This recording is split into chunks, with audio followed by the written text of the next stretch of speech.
Does this mean that Cam is not coming to Dallas? It really seems that way to me, Skip. I don't see how teams don't carry 4 quarterbacks. New England did that, Skip, the very first year, and Coach Belichick talked about he saw something in Brady that he was afraid that if he released him or put him on the practice squad, somebody was going to sign him. Yep. They carried him all year, even though he never dressed. Mm-hmm. In a situation in today's game where the positions have become even more valuable, I don't see them carrying 4 quarterbacks, and they signed Garrett Gilbert and Ben DiNucci, who knows their system, to the practice squad. And this is what the practice squad allows them to do, is that if someone that's familiar with your system can get activated on a moment's notice. Yep.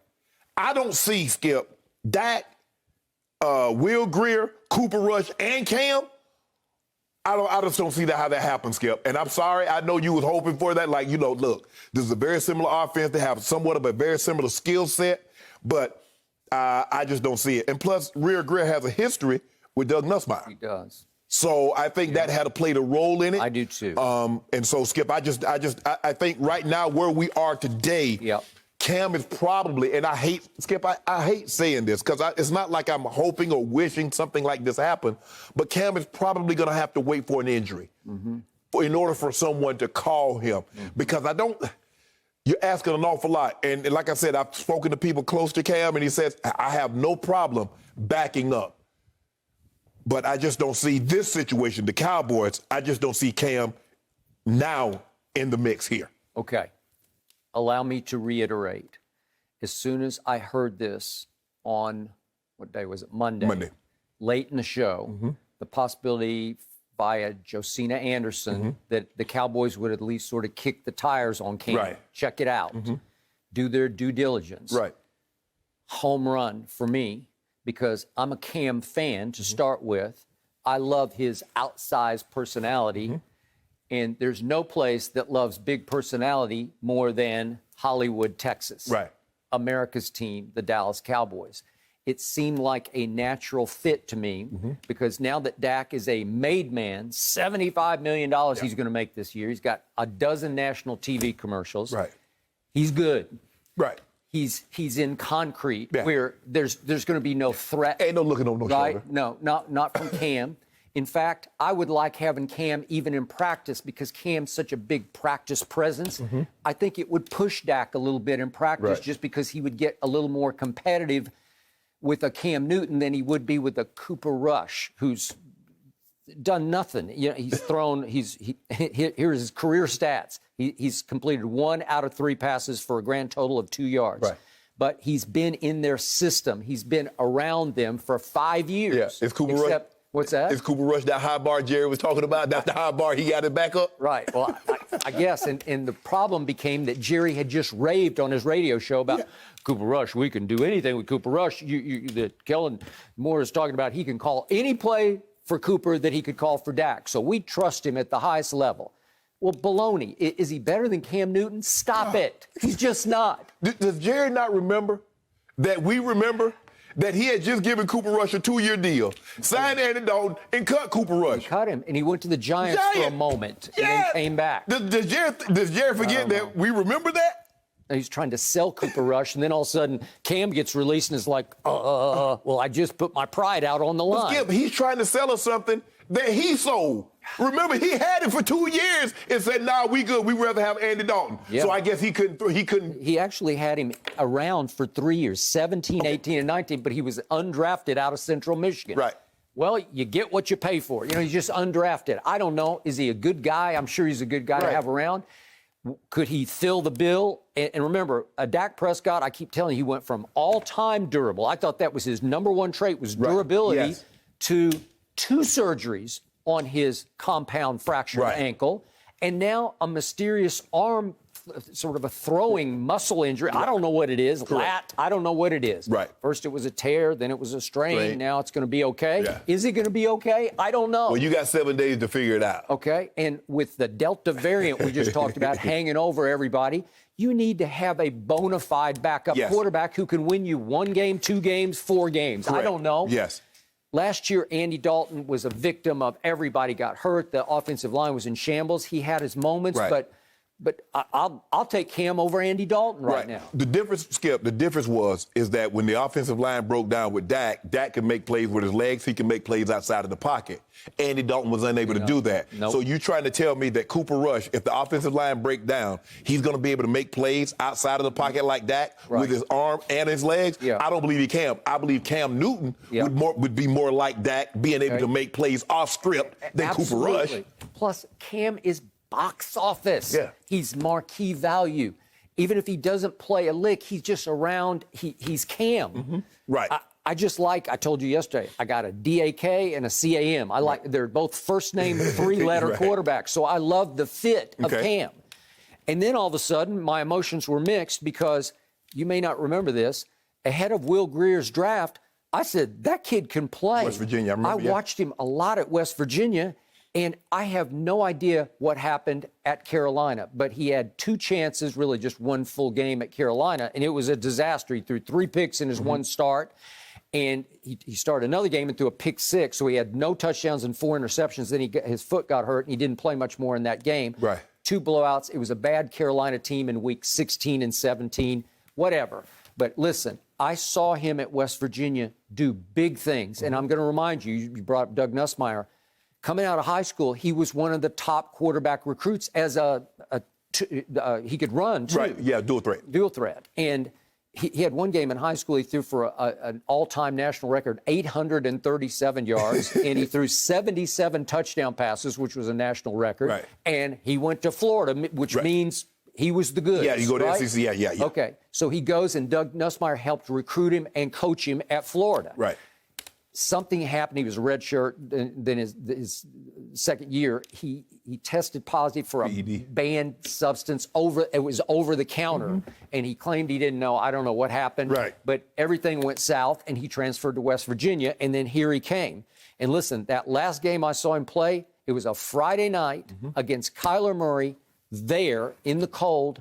He put on an aerial display unlike any I think I've ever seen. He threw for 539 yards, 4 touchdowns, and the touchdowns were 41, 57, and 75. I don't know what we have of these touchdowns, but I think we have some of the throws that he made in this game. These are his touchdown passes. I mean, this is sweet. You know, this is a big game. This is for all the marbles in the Big 12. And I'm watching this on the couch, and I'm saying, that kid can throw it. And here's another one. Maybe it had something to do with how bad my defense was. Yeah, we're terrible. But he could really put on a throwing show. And I was shocked he lasted until the 3rd round. And my point is, I'm sure Doug Nussmeier said, wait a second, they just released Will Grier? Right. And so is Will Grier right now better than Cooper Rush? Yes. Does he know the Dallas system? No. Obviously he does not. Okay, so there is one technicality of a CBA rule, and I hope I'm reading it right. I think there's a game 1 situation where if you're on a game 1 roster, your salary gets guaranteed. Yeah. Okay, so possibly, hopefully, they would wait a week on Cam to get by the Thursday night game, which would open them up to get him a little cheaper. Right. So basically, it's week to week. Yes. You can cut him with no penalty, and his salary is not guaranteed. That is correct. So maybe I got a shot after the game 1 loss that we are going to suffer at Tampa. I'm already on the record because it's a mismatch. It's not fair. It's wrong place, wrong time. Well, hell, put Cam on the practice squad. They got guys that's been playing 10 years on the practice squad. Now, I'm like, well, damn. Well, they just did away with any age limiter. Yes, right? That's what I'm saying. Because you said Garrett Gilbert, he goes back on the practice squad. Okay. Everson Griffin's on the practice squad. Everson Griffin's been in the league like 8-9 years. I don't know. I mean, put your boy on the practice squad. Because remember last year, Skip, Philadelphia had, what was the quarterback, McCown?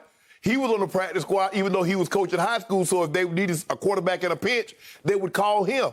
Okay. So my point is, my emotions are mixed because Will Grier, I just gut feeling, he'll be better than Cooper Rush. Cam's better than both of them put together. Right. To me. So you just got to do it. But I feel like Jerry put his pride on the line because he was raving about Cooper Rush. And now, listen, Jerry's pride is enormous because he wants, especially his football GM pride. Yeah.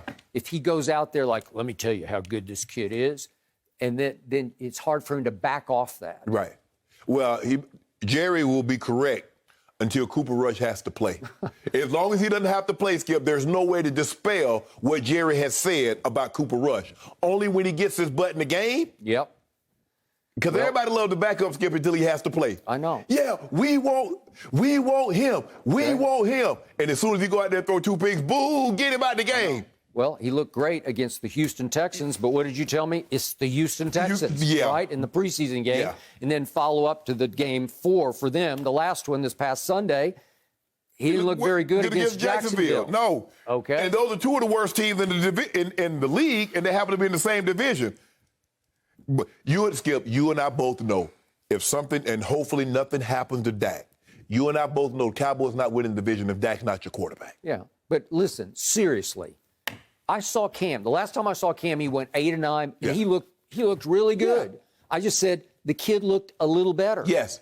And that's what Belichick finally decided. Right. But the point is that would I love to have that 8 out of 9 Cam as my quarterback for 3 or 4 games? Right. Yes. Yes. I got a shot. Right. Seriously, I got a shot with him. I believe he can go win games because he's a playmaker. Right. He's been there and done all that. You got a better chance of winning game with Cam than you do with Will Grier or Cooper Rush. And by the way, you realize Cam is 2-0 against Brady. He's 2-0, so we do have a game up in Foxborough that we have to play. Right. I know Brady's going there, but we got to go there too. Cam has won games in this league. He's won playoff games. He's going to a Super Bowl. Yep. Let's not pretend like Cam has been a bum. Yep. Cam has been a damn good quarterback. Rookie of the Year, MVP, Pro Bowler many times. By the way, he beat Brady with late comebacks. Yes. Right? Yes. Remember the Monday night game? Yes, and remember he threw for 300 in New England. He did, and they came back and went on a walk-off field goal thanks to him and Graham Gano. But still, made man. Do it, Jerry. Sitting right there on a silver platter for you. So, Shannon, will Micah Parsons end up being better than Patrick Surtain? Skip, I think both of these guys are going to be really good. And, I was really bullish on Micah Parsons coming out. And I thought he was the best player, the best defensive player in the draft. And the Cowboys were very fortunate to be able to slide back, get more draft capital, and still be able to get what I thought was the best defensive player in the draft. Now, the reason why I'm going to lean towards Micah Parsons being slightly better because he plays the linebacker position, which is more impactful than a cornerback. He's closer to the line of scrimmage, Skip. They're going to use him to blitz. He can stop the run. He's shown his ability to stop the run. But what he hadn't unleashed him on is his ability to rush the passer, which he did a lot at Penn State. Now, I like Patrick Surtain because he has all the measurables. He's tall. He's physical. He has tremendous technique. He's in a great defensive scheme. Vic Fangio, he has a front 4 that can go get after the quarterback. And he was taught well by his dad, Senior, Patrick Surtain Senior. So, Skip, there's a lot of things to like about both of these guys, but more times than not, the linebacker is going to be more impactful. That's why normally you see when you come to defensive rookie of the year, I'm trying to think, the last cornerback to win defensive player of the year, had been many of them. Stephon Gilmore, then probably you got to go back to Charles Woodson, Ed Reed Palomalu, but normally it's linebackers. Yep. Guys that's close to the line of scrimmage that can go get at the team's quarterback that's impactful in that way. I believe both of these guys, Skip, are destined to be Pro Bowl multiples, All-Pro multiples. Yes. But I just believe this year I think Parsons will have a little better year. Okay.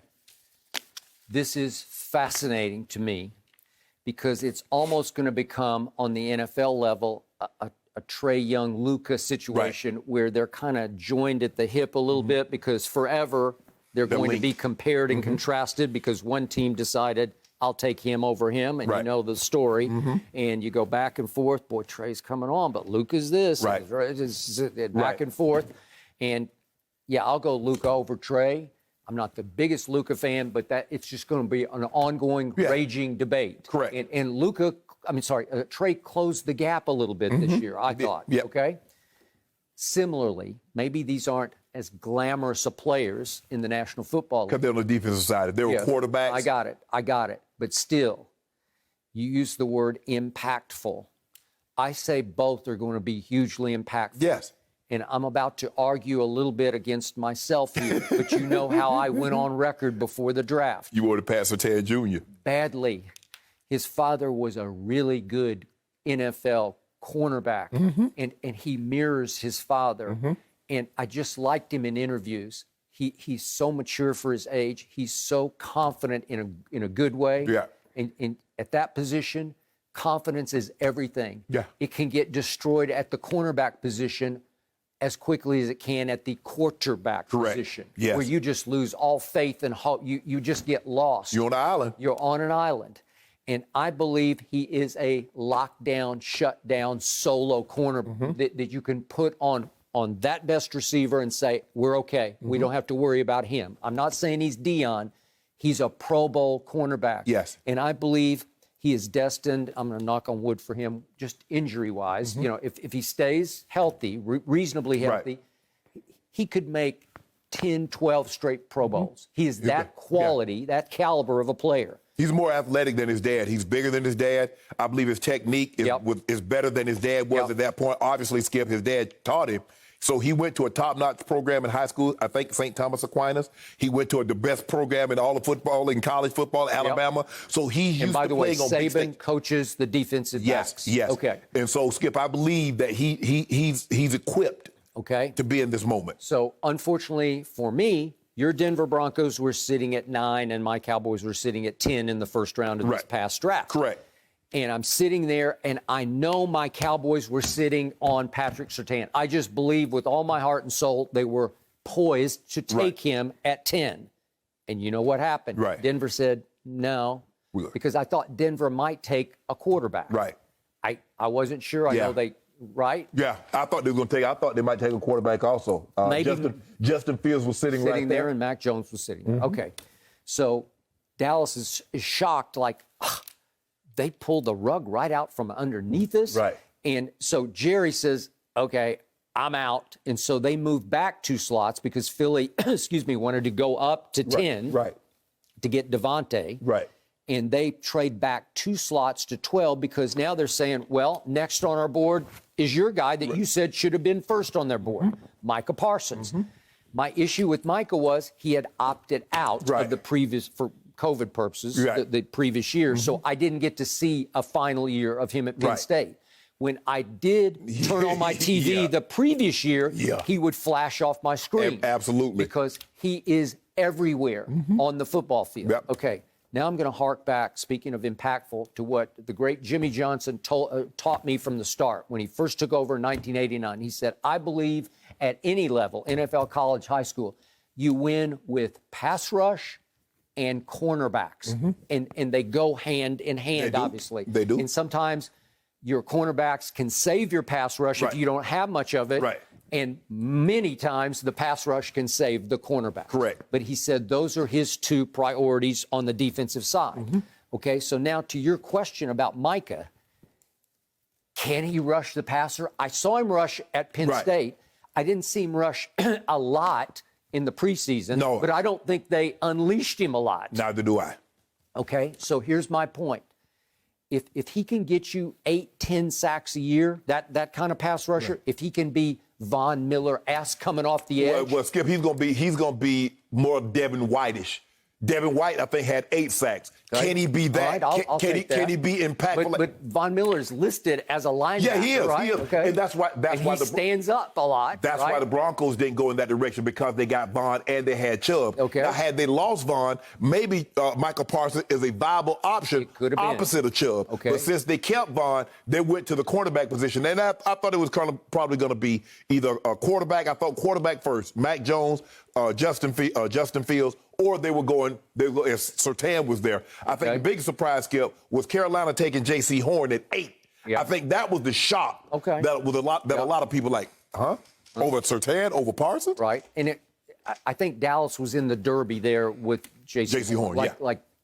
I'm not sure. I just think they were ready to take Patrick Surtain. Oh, yeah. Okay, so if Micah can stand up on the edge and get loose and rush the passer and give you occasional double-digit sack years, you got me. Then you're correct, and I will be happily incorrect on this one, because that will only bolster a defense that was historically bad. Bolstering. It does. And yet the Micah I saw in preseason was all over the field. Without often rushing the passer, he covers like crazy. He can cover anybody. He can cover wideouts if you need him to, but he can definitely cover the tight end.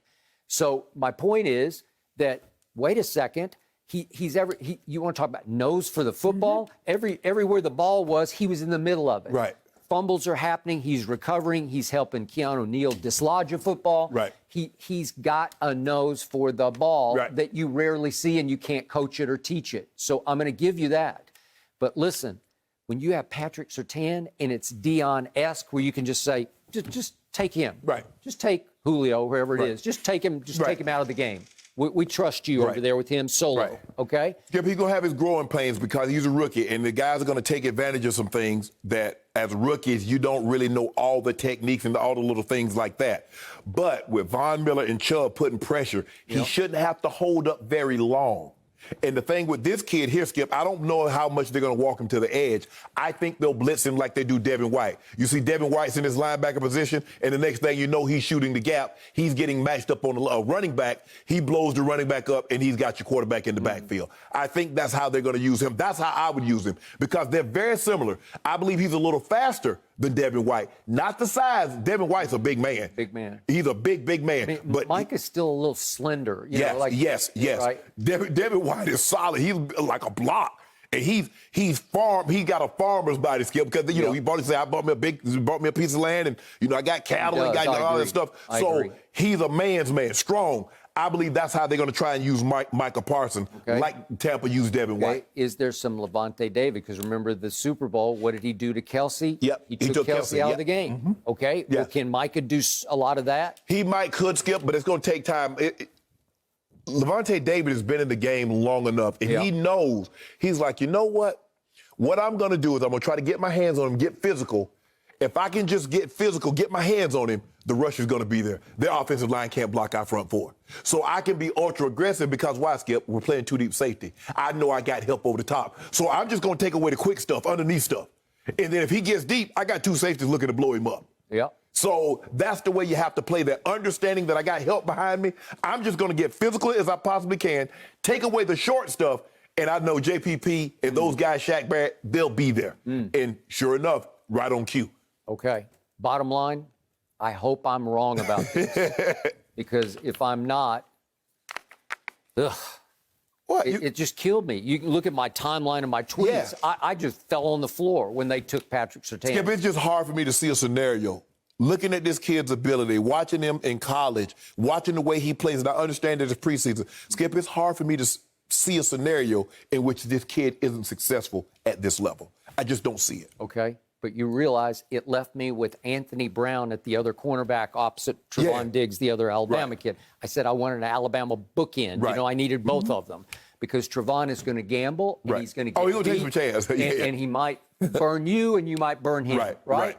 But Patrick is not going to play like that. No. He's textbook. Yeah. So I needed fire and ice. Well, hopefully you get Randy Gregory on one side and you get D-Law.